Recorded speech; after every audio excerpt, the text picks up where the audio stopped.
तो हेलो विद्यार्थियों। आज हम अपना फिजिक्स 12th क्लास की जो फिजिक्स है उसका सेकंड चैप्टर ले रहे हैं जिसका नाम है गॉस लॉ और उसके एप्लीकेशंस। तो गॉस लॉ क्या होता है, उसके एप्लीकेशन क्या होते हैं। गॉस नाम के जो साइंटिस्ट थे उन्होंने क्या किया था कि विद्युत क्षेत्र की तीव्रता निकालने का एक सरल तरीका बताया था। विद्युत फ्लक्स हमें उसकी अवधारणा जो है पता होनी चाहिए। उसके लिए विद्युत फ्लक्स पता होना चाहिए वस्तु का, जिस वस्तु पे आवेश वितरित हो रखा है, जो भी वस्तु है उसके ऊपर जितना आवेश वितरित हो रखा है उस पर उसके कारण जो है विद्युत क्षेत्र की तीव्रता यदि हमें निकालनी है किसी बिंदु पर, तो हमें क्या होना पता होना चाहिए, उसके लिए फ्लक्स पता होना चाहिए, फ्लक्स, विद्युत फ्लक्स। तब आप जो है उसकी विद्युत क्षेत्र की तीव्रता निकाल सकते हैं, विद्युत फ्लक्स। तो इन्होंने इस चैप्टर में ये चीज बताई है। अब तक हमने जो पढ़ा है फर्स्ट चैप्टर के अंदर पढ़ा था, जो कि आवेश का इंट्रोडक्टरी पार्ट था, वो जो हमने अभी क्लियर किया, जो जिसके 6 वीडियो मैंने बनाए आपके लिए। तो वो चीज पढ़ाने के लिए तो आपको अभी तक जो आपने पढ़ा था वो कुलाम के नियम से, तो कुलाम के नियम से हमने जो है विद्युत क्षेत्र की जो है तीव्रता निकाली थी, विद्युत क्षेत्र की तीव्रता हमने निकाली थी। और कुलाम के नियम ने हमने देखा था किस तरह से निकालते हैं, और उसका सदिश योग जो हमने किया था वो किया था अध्यारोपण का सिद्धांत। क्या लगाया था? अध्यारोपण का सिद्धांत। तो इस चैप्टर में क्या क्या चीजें नई आने वाली है, देखिए यहाँ पे हम कुलाम के नियम से भी निकालेंगे। अब यहाँ पे क्या है कि हमारे पास में देखो, उस चैप्टर में, फर्स्ट चैप्टर में तो हमने एक आवेश और बहु आवेशों के कारण, बहु आवेश, एकल आवेश के कारण विद्युत क्षेत्र की तीव्रता किसी बिंदु पे क्यू नॉट परीक्षण आवेश रख के जब निकाली थी। और दूसरी स्थिति थी हमारे पास में फर्स्ट चैप्टर के अंदर बहु आवेशों के कारण विद्युत क्षेत्र की तीव्रता, जिसमें हमने परिणामी विद्युत क्षेत्र निकाला था। और हमने किसी अभिष्ट बिंदु पर हमने क्यू नोट परीक्षण आवेश रखा था, उस पर जो परिणामी विद्युत क्षेत्र आ रहा था उसको हमने अध्यारोपण का सिद्धांत लगाया था। उसमें कौन सा सिद्धांत लगाया था? अध्यारोपण का सिद्धांत हमने वहां पे लगाया था। तो यहाँ पे क्या होने वाला है, यहाँ पे एकल आवेश की बात नहीं की जाएगी, बहु आवेशों की बात नहीं की जाएगी, यहाँ पे अल्पांशों की बात की जाएगी। क्योंकि यहाँ पे क्या होगा, एक पूरी की पूरी वस्तु लेंगे हम, चाहे वस्तु वो एकल एक विमीय आकृति की भी हो सकती है, द्विविम आकृति की भी हो सकती है, जिसको बोलते हैं अपन 2D, 1D और 3D आकृति की भी हो सकती है। 3D आकृति कौन कौन सी होती है? जैसे गोला है, वो कैसी आकृति होती है? स्फेयर जो होती है वो कैसी आकृति होती है? 3D आकृति होती है। क्षेत्रफल जो हम लेते हैं, सतह का क्षेत्रफल हो गया, और हमारा रेक्टेंगल हो गया, और हमारा क्या बोलते हैं, स्क्वायर हो गया, ये सारी कैसी आकृतियां होती है? 2D होती है। इसको बोलते हैं अपन हिंदी में द्विविम आकृतियां। तो इनका हमेशा क्षेत्रफल लेते हैं सतह का। ये कैसी होती हैं? समतल होती हैं। ये कैसी होती हैं? समतल होती हैं, बिल्कुल ठीक है। और ये होती है एक विमीय छड़ हो गई। तो इनके ऊपर जो आवेश का वितरण होगा वो कैसा होता है भाई? इनके ऊपर जो आवेश का वितरण होता है वो एक समान होता है, सतत होता है, कंटिन्यूअस वितरण होता है, ठीक है, कंटिन्यूअस वितरण होता है। इनके ऊपर कंटिन्यूअस वितरण होता है। तो आवेश वितरण भी अलग अलग तरह के होते हैं। एक तो होता है सतत आवेश वितरण, एक होता है असतत। असतत यानी अनकंटिन्यूअस, जैसे कहीं पे आवेश है, कहीं पे नहीं है, कहीं पे है, कहीं पे नहीं है। तो असतत वितरण है, वो कंटिन्यूअस वितरण नहीं है। मतलब जब आवेश पूरी सतह पे एक समान रूप से वितरित हो जाता है तो उसे हम बोलते हैं समविभव पृष्ठ। जैसे मान लीजिए चालक होते हैं जितने भी, जैसे मान लीजिए ये छड़ है वो हमारी कुचालक है, मान लीजिए कुचालक मान लीजिए। तो इसके ऊपर जब मैं आवेश दूंगा, इसे आवेशित करूंगा, आवेशन की जो विधियां पढ़ी थी हमने फर्स्ट चैप्टर में, उनमें से किसी भी एक विधि द्वारा मैं इसे मान लीजिए आवेशित कर देता हूं, यानी मैं इसको चार्ज कर देता हूं। चार्ज करूंगा तो ये मान लीजिए कुचालक है। क्या है ये?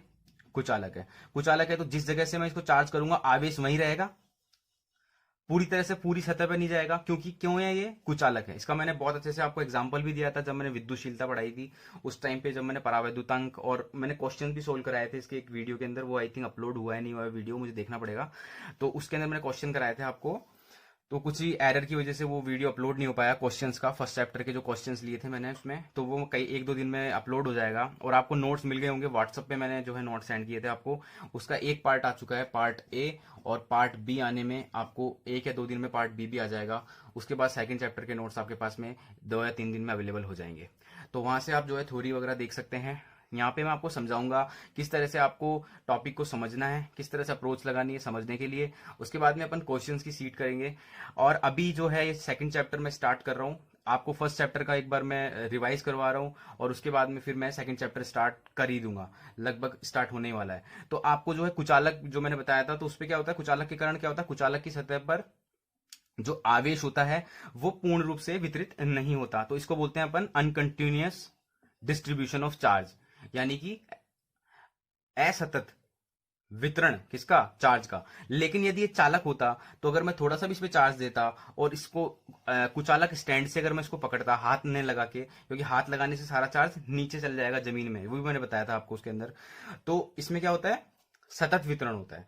तो पूर्ण रूप से वितरण होता है, पूरी सतह पर वितरण होता है। ठीक है, ऐसे ही 2D अगर है, मान लो 2D कोई आकृति ले ली अपन ने क्षेत्रफल वाली, तो जो होती है उसके अंदर अगर मैं इसको देता हूँ चार्ज, मान लीजिए कोई स्क्वायर है, स्क्वायर आकृति का कोई भी चीज ले लिया अपन ने, और वो धातु की है, चालक है, तो उसके ऊपर भी उसकी हर एक कोने कोने में जो है चार्ज पहुंचेगा, आराम से पहुंचेगा, क्योंकि वो कैसा है? चालक। क्योंकि उसमें क्या है? फ्री इलेक्ट्रॉन है। फ्री इलेक्ट्रॉन मतलब इलेक्ट्रॉन गैस होती है। इलेक्ट्रॉन गैस मतलब इलेक्ट्रॉनों का समूह जो पूरी तरह से वितरित हो जाता है, तो इस तरह से वितरित हो जाएगा। ऐसे धातु का गोला होगा तो उस पर भी पूरी तरह से आवेश सब जगह वितरित हो जाएगा कंटिन्यूअसली, किसी भी जगह गैप नहीं रहेगा। तो इस तरह से जो है वितरण हम देखेंगे। तो ये हमारी आइडियल कंडीशन है जिसके अंदर हम वितरण देखेंगे। सम मतलब समान रूप से वितरण, एक तरह से सतत वितरण, और एक होगा असतत वितरण, मतलब असमतलीय जो सतह होती है। ठीक है, असमतलीय सतहों के बारे में पढ़ेंगे। तो यहाँ पे दो तरह की सतह हो गई, एक तो समतल हो गई और एक हो गई असमतलीय सतह। ठीक है, उस पर वितरण कैसा होगा और उस पर कैसा होगा, असमतलीय पे कैसा होगा। तो उसमें क्या करना है?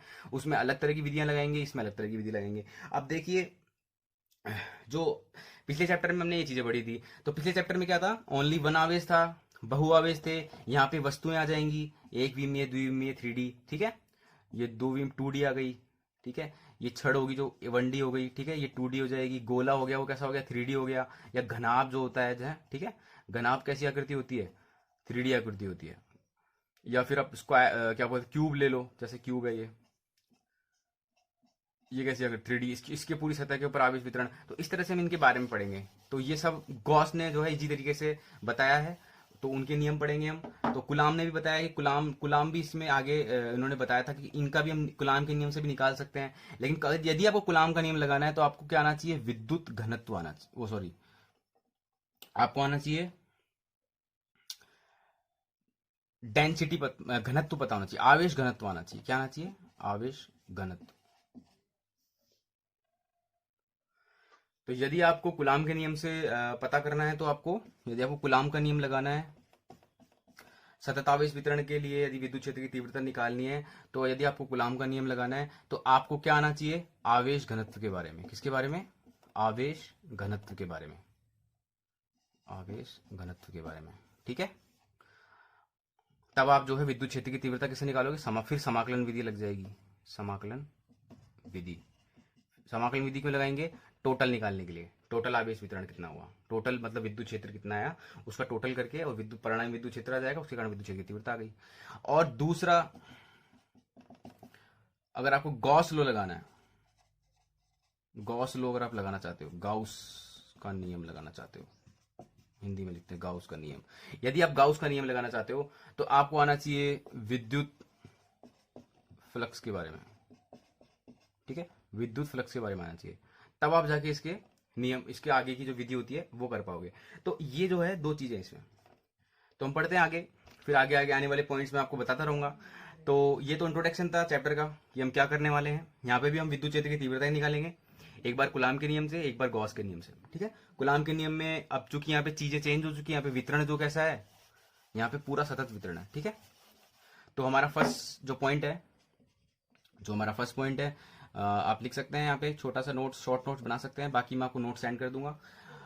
विद्युत फ्लक्स, विद्युत फ्लक्स। देखिए विद्युत फ्लक्स के, विद्युत फ्लक्स क्या होता है? सबसे पहले तो क्या होता है किसी वस्तु का विद्युत फ्लक्स क्या होता है? देखिए विद्युत फ्लक्स होता है किसी भी विद्युत क्षेत्र में, जब हम किसी विद्युत क्षेत्र में किसी पृष्ठ को रखते हैं ना, पृष्ठ मतलब हो गया सतह, यहाँ पे पृष्ठ का मतलब समझना। देखो वर्ड का मतलब, अगर आप चैप्टर की वोकेबलरी आपको नहीं आएगी, यदि आपको शब्दकोश नहीं आएंगे, शब्द के मतलब पता नहीं होंगे, तो आप सोच नहीं पाओगे, आपकी थिंकिंग प्रोसेस ही जीरो हो जाएगा। आपको उन वर्ड्स का मतलब पता होना चाहिए, वो क्या होते हैं प्रैक्टिकली समझ में आना चाहिए, तभी आप जो है उनके बारे में सोच सकते हो। साइंस में तभी आप सोच पाओगे, साइंटिफिक तरीके से तभी आप सोच पाओगे। तो विद्युत फ्लक्स के बारे में आपको सोचने के लिए मैं आपको जो है आपको हेल्प कर रहा हूं, ताकि आपको समझ में आए विद्युत फ्लक्स होता क्या है। विद्युत फ्लक्स ये होता है जब भी कोई विद्युत क्षेत्र होता है हमारा, जिसको हम किससे दर्शाते हैं? बल रेखाओं के द्वारा। बल रेखाएं आपने पढ़ रखी हैं, 8 से 9 तरह की इसकी विशेषता होती है। एक एक विशेषता मैंने आपको डिटेल से बताई थी, डायग्राम बना के बताई थी, किस तरह से इनकी आकृतियां होती है, किस तरह से हम जो है बल रेखाओं के गुणधर्म पढ़ते हैं, सब कुछ बताया था मैंने। तो ये बल रेखाएं क्या काम आती है? विद्युत क्षेत्र को बताने के लिए, उसको निरूपित करने के लिए, ग्राफीय निरूपित करने के लिए। तो ये हो गई हमारी बल रेखाएं। तो अब देखिए जो बल रेखाएं हैं ये हमारा विद्युत क्षेत्र हो गया। अब देखो बल रेखाओं की जो दिशा होती है वो क्या बताती है? विद्युत क्षेत्र की दिशा। मतलब हमारा विद्युत क्षेत्र इस डायरेक्शन में है, और इसका जो ये जो एरो और ये जो उसका जो पूंछ होती है, इसको बोलते हैं पूंछ, टेल। जो हमारा एरो है इसकी टेल जो होती है वो बताती है इसका परिमाण। क्या बताती है? परिमाण। ठीक है, तो बराबर है, एक समान है। थोड़ा सा मैं इसको बराबर कर देता हूँ यहाँ से, ये देखो बराबर सही है लगभग, तो एक समान विद्युत क्षेत्र हो गया है। तो ये किसी भी मतलब विद्युत क्षेत्र में यदि कोई पृष्ठ रखा हुआ है, जैसे मान लीजिए ये पृष्ठ रखा हुआ है एग्जाम्पल के लिए, ये पृष्ठ हो गया। ठीक है, ये मैंने सतह रख दी यहाँ पे। ठीक है, समतली सतह है एकदम, आइडियल कंडीशन ले रहा हूँ बिल्कुल, एक समान विद्युत क्षेत्र ले रहा हूँ और समतलीय सतह ले रहा हूँ। ये समतलीय सतह रखी हुई है, पृष्ठ रखा हुआ है। इस समतलीय सतह के लंबवत, देखिए मैं डेफिनेशन बिल्कुल धीरे धीरे बोलूंगा ताकि आपको सुनाई दे, आप समझ सको। विद्युत क्षेत्र में रखे किसी पृष्ठ के लंबवत गुजरने वाली विद्युत बल रेखाओं की संख्या को उस पृष्ठ से संबद्ध विद्युत फ्लक्स कहते हैं। समझ रहे हो भाई? इसके लंबवत जो है विद्युत बल रेखाएं गुजर रही कि नहीं गुजर रही? देखिए मैंने को 3D में रखा है इसको ताकि आप इस चीज को देख पाओ। तो इसके लंबवत, इसकी पृष्ठ के लंबवत गुजर रही है ना, बाहर निकल रही है ना, इससे अंदर से होते हुए गुजर के, और ये बाहर निकल रही है, बिल्कुल इसके लंबवत है, इसकी सतह के लंबवत है। तो ये जो बल रेखाओं की जो संख्या होती है ना, ये संख्या जो होती है वो उस पृष्ठ से संबद्ध विद्युत क्षेत्र, उसको विद्युत फ्लक्स कहते हैं। बल रेखाओं की संख्या को उस पृष्ठ से संबद्ध विद्युत फ्लक्स कहते हैं। अब इसको मैं आपको मैथमेटिकल जब गणितीय का रूप बताऊंगा तो आपको उसको और समझ में आएगा। तो मैंने जो डेफिनेशन बोली उसको मैंने यहाँ पे डायग्राम के थ्रू आपको जो है बना के दिखा दी। अब गणितीय रूप में क्या होता है, किस तरह से इसको कहते हैं, क्या नहीं कहते हैं, वो आपको मैं बताता हूं। अब देखिए इससे पहले आपको क्या पता होना चाहिए, आगे का जो है इसका मैथमेटिकल रूप यदि आपको जानना है तो उससे पहले आपको विद्युत क्या बोलते हैं, क्षेत्रफल सदिश के बारे में आना चाहिए। क्या आना चाहिए? क्षेत्रफल सदिश के बारे में। तो देखिए विद्यार्थियों, क्षेत्रफल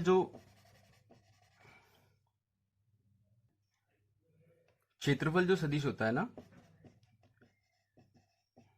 क्षेत्रफल सदिश के बारे में समझते हैं क्या होता है ये। ठीक है, इसको अपन एस वेक्टर से दिखाते हैं। किसे दिखाते हैं? एस वेक्टर से। छोटी सी हेडिंग है ये, तो इसकी सब हेडिंग मान लो या फिर इसको समझ लो एक बार, सदिश क्षेत्रफल सदिश क्या होता है, क्योंकि काम आएगा इसके अंदर। देखिए हम जो भी सरफेस लेते हैं, देखिए ये हमारी एक सरफेस है। सरफेस का मतलब आप समझ गए होंगे, सरफेस यानी सतह, सतह यानी पृष्ठ। ठीक है, ये हमारा पृष्ठ हो गया। अब इस पृष्ठ, ये पृष्ठ है कैसा है? समतल है। कैसा है ये? समतल पृष्ठ। इसकी विशेषता कैसी है? समतल, समतल। ठीक है, अब इस पृष्ठ के अंदर क्या है? इसकी आकृति है। ठीक है, अब आकृति है, इसकी लंबाई है, इसकी चौड़ाई है, मतलब इसका अपन क्षेत्रफल देख सकते हैं। ठीक है, तो ये हो गया इसका क्षेत्रफल। ठीक है, अब हमारा क्षेत्रफल सदिश क्या होता है? देखिए हमारा क्षेत्रफल सदिश कैसे बनाना है, ये हमारा क्षेत्र है, इसको मैं 3D में बनाता हूं। ठीक है, 3D में मान लीजिए ऐसे रखा हुआ है, ये ऐसे रखा हुआ है, इसको मैंने 3D में रख दिया। तो ये हमारा सरफेस हो गया। ठीक है, पूरा का पूरा क्षेत्रफल हो गया इस तरह से। इसके अगर यदि इस क्षेत्र के ऊपर, इस पृष्ठ के ऊपर मैं एक लंबवत रेखा खींच दूं जो कि इसकी सतह से 90 डिग्री का कोण बना रही है, देख सकते हैं आप 90 डिग्री का कोण बन रहा है यहाँ पे 90 का, तो इसे मैं इसका क्या बोलूंगा? अभिलंब बोलूंगा। क्या बोलूंगा? इस सतह का अभिलंब। अभिलंब को अपन वैसे तो एन से निरूपित करते हैं, कैपिटल एन से। अभिलंब के बारे में आपने पढ़ा होगा कभी, तो ये एन से निरूपित किया जाता है, लेकिन यहां पे हम क्या करेंगे, इसे स्मॉल एन कैप से बताएंगे। अब ये एन कैप लग गया, इसका मतलब मैं किसी सदिश की दिशा बता रहा हूं। तो वो कोई सदिश नहीं है, वो कोई और सदिश नहीं है, वो है क्षेत्रफल सदिश, वो है ये। इसको बोलेंगे अपन एस वेक्टर। क्या बोलेंगे? S vector. इसकी दिशा कहां होती है? अभिलंब की दिशा के अनुदिश। अभिलंब क्या होता है? किसी भी सतह पे यदि हम कोई लंबवत रेखा खींचे उसके ऊपर, तो वह उस सतह का अभिलंब होती है, वह उस सतह के अभिलंब को दर्शाती है। तो ये हमारा अभिलंब हो गया। अभिलंब के अनुदिश हमारा क्षेत्रफल सदिश होता है जिसे हम एस वेक्टर से निरूपित करते हैं, ठीक है। उसकी दिशा कहां होती है? उसकी दिशा होती है सतह से बाहर की ओर, तो बाहर की ओर बना दी दिशा मैंने, और उसी अभिलंब के अनुदिश, तो अनुदिश भी है ये, ठीक है। तो ये हो गया हमारा क्षेत्रफल सदिश। अब जो हमारा क्षेत्रफल सदिश हो गया, एस वेक्टर हो गया, उसका जो परिमाण होता है उसे हम बोलेंगे एस। क्या बोलेंगे? या तो एस बोल दो, या फिर आपने 11th क्लास की बेसिक गणित मैथ फिजिक्स में पढ़ा होगा, इसको अपन ऐसे भी दर्शा सकते हैं, ठीक है। सिंपल भी दर्शा सकते हो, ऐसे भी दर्शा सकते हो, तो मैं इसको सिंपल तरीके से दर्शा रहा हूं। आगे इसकी दिशा लिखेंगे हम, वो दिखेंगे एन कैप से। ये एक एकांक यूनिट वेक्टर होता है जिसकी वैल्यू होती है 1, और ये इसकी दिशा बता रहा है। कहां बता रहा है? अभिलंब के अनुदिश बाहर की ओर, पृष्ठ से बाहर की ओर। तो ये हो गया हमारा क्षेत्रफल सदिश, ठीक है। आप इसको स्क्रीनशॉट ले सकते हो अगर चाहना है तो, या फिर आप लिख सकते हो, समझने के लिए लिख सकते हो, बाकी मैं आपको नोट्स अवेलेबल करवा दूंगा, ठीक है। अब देखिए क्षेत्रफल सदिश का काम क्या है। यहां पे विद्युत फ्लक्स की डेफिनेशन में क्षेत्रफल सदिश कैसे काम आ रहा है, तो यहां हमने एक समान विद्युत क्षेत्र में, किसी विद्युत क्षेत्र में हमने किसी पृष्ठ को रखा, और उस पृष्ठ को रखने के बाद उससे लंबवत कितनी जो है बल रेखाएं गुजर रही है, उनकी संख्या जो होती है वो देखी। तो हम देखते हैं कि हमारा जो लंबवत सदिश है, सदिश ई, और हमारा जो सदिश वेक्टर, जो हमारा क्षेत्रफल सदिश है, वो दोनों एक ही दिशा में हमें दिखाई दिए, ये भी इसी दिशा में। यानी हमारा जो ई है वो भी अभिलंब की दिशा के अनुदिश है, और हमारा क्षेत्रफल सदिश तो होता भी अभिलंब की दिशा के ही अनुदिश होता है, उसी रेखा के अनुदिश होता है, और बाहर की ओर है। दोनों कैसे हैं? बाहर की ओर। बाहर की ओर का मतलब ये समझना, क्षेत्रफल को छोड़ के, क्षेत्रफल से बाहर की ओर निकल रहे ना, ये मतलब इस सतह को छोड़ के बाहर की ओर जा रहे ना, इसका मतलब ये होता है। अब इन दोनों सदिशों के बीच में यदि मैं एंगल देखूं, यदि मैं थीटा देखूं, एंगल देखूं, तो कितना है? 0 डिग्री है। कितना है? 0 डिग्री है। तो हमारा जो वैद्युत फ्लक्स होता है, जिसको हम फाई से दर्शाते हैं, किससे? Phi E. फाई ई क्या होता है? ई का मतलब क्या होता है? ई का मतलब होता है इलेक्ट्रिक, विद्युत। इसके सारी शब्दावली मैंने फर्स्ट चैप्टर में बताई थी। इलेक्ट्रिसिटी क्या होती है, फ्रिक्शन इलेक्ट्रिसिटी क्या होती है, इलेक्ट्रिफाइड क्या होता है, और चार्ज का मतलब क्या होता है, आवेशित का मतलब क्या होता है, वो सारी की सारी शब्दावली आप फर्स्ट वीडियो में देख सकते हैं। तो वहां पे ये जो हमारा है, इसको बोलते हैं अपन विद्युत फ्लक्स। क्या बोलते हैं हम इसे? विद्युत फ्लक्स। इसको हम फाई ई से दर्शाते हैं। तो विद्युत फ्लक्स को हम गणितीय रूप में क्या लिखेंगे? गणितीय रिप्रेजेंटेशन क्या हो जाएगा? हमारे पास में सदिश वेक्टर भी है, हमारे पास में विद्युत क्षेत्र के जो वेक्टर है, विद्युत क्षेत्र की तीव्रता है, विद्युत क्षेत्र का वेक्टर भी है हमारे पास में। तो हमारा विद्युत फ्लक्स, जो कि एक कैसी राशि होती है? अदिश राशि होती है। कैसी होती है? अदिश राशि होती है। वो क्या होती है? इन दोनों का डॉट प्रोडक्ट होती है। आपने 11th क्लास में पढ़ा होगा डॉट प्रोडक्ट क्या होता है। दो सदिशों का डॉट प्रोडक्ट एक अदिश राशि होती है। तो हमारा जो विद्युत फ्लक्स है वो क्या है? एक अदिश राशि है। अब यदि मैं इसका परिमाण लिखता हूं, डॉट प्रोडक्ट में ही लिखा होता है आगे, यदि मैं इसका परिमाण लिखूं, इसके परिमाण को ई से दर्शाता हूं मैं, इसके को एस से, जो कि मैंने थोड़ी देर पहले दर्शाया था कि एस वेक्टर बराबर इसका परिमाण और इसकी दिशा, ठीक है। और आगे क्या जाएगा? Cos theta. ये हमने कैसे लिखा? ये हमने इनका डॉट प्रोडक्ट से हम ऐसे लिख सकते हैं, ठीक है। एक तो क्रॉस प्रोडक्ट होता है, एक डॉट प्रोडक्ट होता है। ये डॉट प्रोडक्ट है। दो सदिशों का क्रॉस प्रोडक्ट क्या होता है? एक सदिश होता है। और दो सदिशों का डॉट प्रोडक्ट क्या होता है? एक अदिश होता है। तो यहां से हम पूरा लिख सकते हैं, कॉस थीटा हो जाएगा। अब हमारे पास में थीटा क्या है? दोनों सदिशों के बीच में एंगल दिख रहा है आपको, कितना है? 0 डिग्री। कितना है? 0 डिग्री, ठीक है। तो जीरो की वैल्यू आपको पता है क्या होती है? कॉस जीरो की वैल्यू होती है 1 होती है। कॉस जीरो की वैल्यू होती है 1, और कॉस 90 की वैल्यू कितनी होती है? 0, ठीक है। तो ये हमारा फॉर्मूला आ गया। ये हमारे क्या आ गए? फॉर्मूले। जो भी एंगल हो आप लिख सकते हो, चाहे 0 डिग्री हो, चाहे 90 डिग्री हो, चाहे 180 डिग्री हो, उस हिसाब से हमारा फाई आ जाएगा। क्या आ जाएगा? फाई आ जाएगा, मतलब विद्युत फ्लक्स आ जाएगा, ठीक है। तो ये तो एक जनरल इसकी डेफिनेशन थी और इसका गणितीय रूप था। ये इसका फॉर्मूला है, इसको आप याद कर लीजिए इसका, ठीक है। फॉर्मूला इसको आप याद कर लीजिए। अब हम देखते हैं केसेस, कुछ अलग अलग स्थितियों में देखते हैं कि कैसे कैसे विद्युत फ्लक्स निकलेगा, धनात्मक कब होगा, ऋणात्मक किस कंडीशन में हो जाएगा, डायग्राम के हिसाब से देखेंगे ताकि आपको अच्छे समझ में आएगा। देखिए यहाँ पे मैंने पहली कंडीशन ले रहा हूं, जब विद्युत क्षेत्र एक समान है और सतह कैसी है, समतल। विद्युत क्षेत्र कैसा है, ई जो है हमारा कैसा है, एक समान, और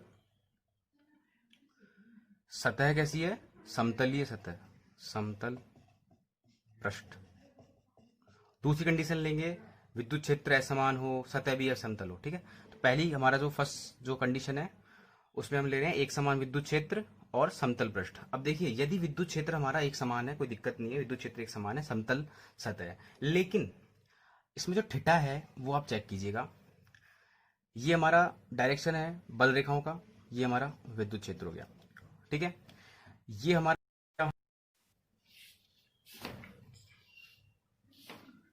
क्या हो गया, सदिश, क्षेत्रफल सदिश की दिशा क्या हो गई, क्षेत्रफल सदिश की दिशा। ये हमारे क्षेत्रफल सदिश की दिशा हो गई, एस वेक्टर।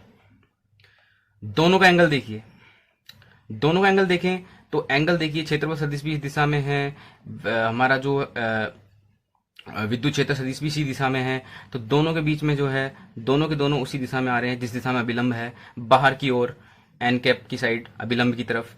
तो इसका मतलब थीटा कैसा है, जीरो, जो अभी थोड़ी देर पहले मैंने बताया था, 0 डिग्री है। इसका मतलब हमारा जो फाई हो जाएगा वो क्या हो जाएगा, फाई ई इक्वस टू क्या हो जाएगा, फाई ई इक्वस टू क्या होता है, ई सदिश डॉट एस सदिश, यानी इसका परिमाण कॉस कितना है, कॉस कितना हो जाएगा, थीटा कितना है, 0 डिग्री, यानी ई एस, फाई कितना हो जाएगा, ई एस। ये हो गया इसकी वैल्यू, क्योंकि कॉस 0 डिग्री की वैल्यू कितनी होती है, 1 होती है। कितनी होती है, 1। दूसरे में देखिए, विद्युत क्षेत्र की दिशा इस साइड है और हमारा क्षेत्रफल सदिश का जो है दिशा इस साइड होगी। अभिलंब ये है हमारा, अभिलंब ये है, तो डीएस वेक्टर हमारा जो वेक्टर होगा, एस वेक्टर होगा, वो इस साइड होगा। ठीक है, एन कैप इस साइड होगी। अब देखिए इनके बीच में कोण कितना है, 180 डिग्री का। कितना है, 180 डिग्री का। ई के बीच में और एस के बीच में कोण कितना है, 180 का, क्योंकि वेक्टर ई तो इस साइड जा रहा है और वेक्टर एस इस साइड जा रहा है। ठीक है, दोनों एक दूसरे से किस दिशा में है, विपरीत दिशा के अंदर है। तो एंगल कितना हो गया, 180 हो गया ना, एंगल 180 हो गया। ठीक है, तो हमारा फाई कितना हो जाएगा, phi E, electric flux phi कितना हो जाएगा, E S cos theta, E S 180 degree. 180 degree की वैल्यू कितनी होती है, -1। तो हमारा फाई ई कैसा हो जाएगा, माइनस का ई एस, यानी हमारा फाई कैसा आ गया, ऋणात्मक हो गया। कैसा हो गया, ऋणात्मक हो गया। ठीक है, तो यहाँ पे फ्लक्स कैसा आ रहा है, ऋणात्मक। क्यों आ रहा है, क्योंकि दोनों के बीच का एंगल 180 है और कोस 180 की वैल्यू कितनी होती है, -1 होती है। दूसरे केस में तीसरी जो चीज है उसमें देखिए आप, यहाँ पे देखिए हमारा जो बल रेखा है वो समतल के समांतर है। कैसी है, समतल के समांतर, यानी ई समांतर किसके है, समतल के, ठीक है, समतल के समांतर है। यानी कि हमारा एस वेक्टर कहाँ होगा, इस साइड होता है हमेशा। तो इन दोनों के बीच में कितने डिग्री का एंगल बन रहा है, 90 डिग्री का। फ्लक्स कितना हो जाएगा, 0। क्यों, क्योंकि cos 90 कितना होता है, 0। ठीक है, तो ये तीनों कंडीशन आपने देखी, तीनों का आप स्क्रीनशॉट ले सकते हो या थोड़ा थोड़ा आप लिख सकते हो कॉपी के अंदर समझने के लिए। ठीक है,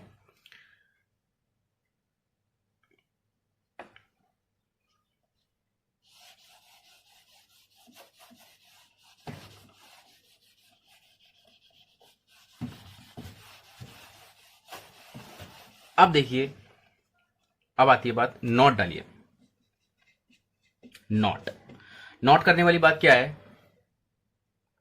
देखिए नोट करने वाली बात यह है कि यदि हमें प्लस फाई चाहिए, यदि हमें धनात्मक फ्लक्स चाहिए, तो हमारा थीटा जो होना चाहिए वो कैसा होना चाहिए, 90 से तो कम होना चाहिए थीटा, और 0 से बड़ा होना चाहिए, तभी जाके आपको जो है धनात्मक फ्लक्स मिलेगा।